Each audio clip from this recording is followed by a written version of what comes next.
Hello, my name is Thomas, and I'm part of the Clueless Crew, and this presentation will show our scene, which is called Death on Your Doorstep. Our team consists of 5 people. Myself and TJ are both character artists, while Ben, Tommy, and Vlad are environmental artists. My character, the Banshee, is based off of banshees from Irish folklore. These are usually depicted as wailing or screaming women who show themselves when a person is close to death to warn them of their soon passing. For inspiration, I used a number of different depictions of banshees, ranging from older to newer versions of what people assume banshees look like. For clothes, I took inspiration from clothes women would wear from the time period of our scene, which is the 1840s to the 1850s. These consisted of dresses with long skirts and corsets. This here is the model for my banshee. For the model, I went with free-flowing hair to give a more ghostly effect. I sculpted the dress to make it look like it was floating up a bit to also help this effect.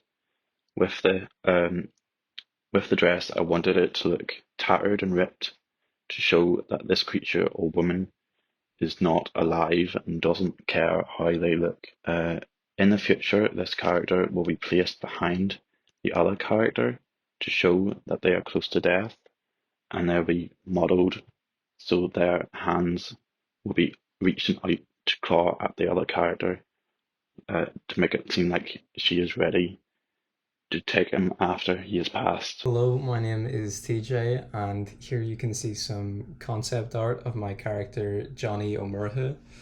Now, Johnny is a jaded old man who's struggling to adapt to the changes brought on by the early stages of the Irish potato famine. In the top left, you can see some initial sketches.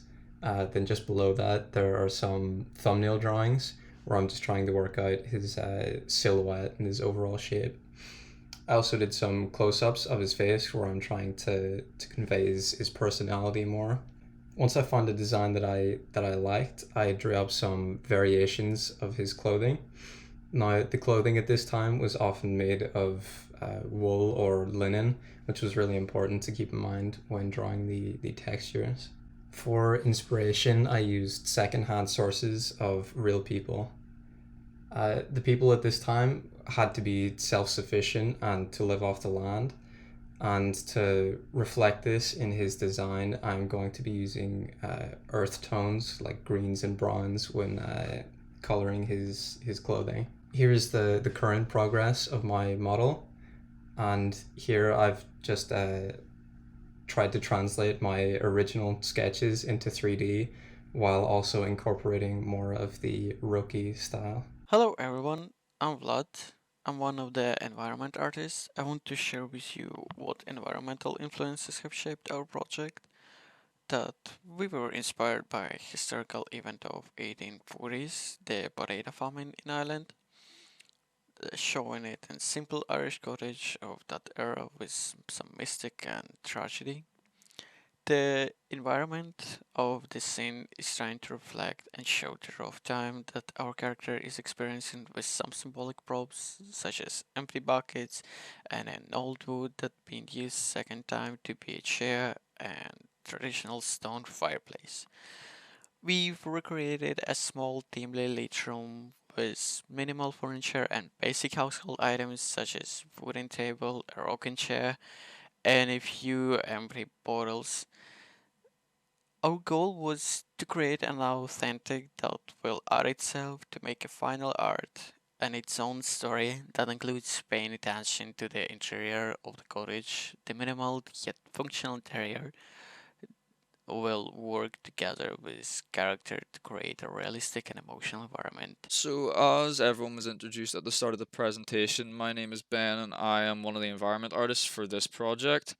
And I'm going to be talking to you about our actual environment and why we did things the way that we did.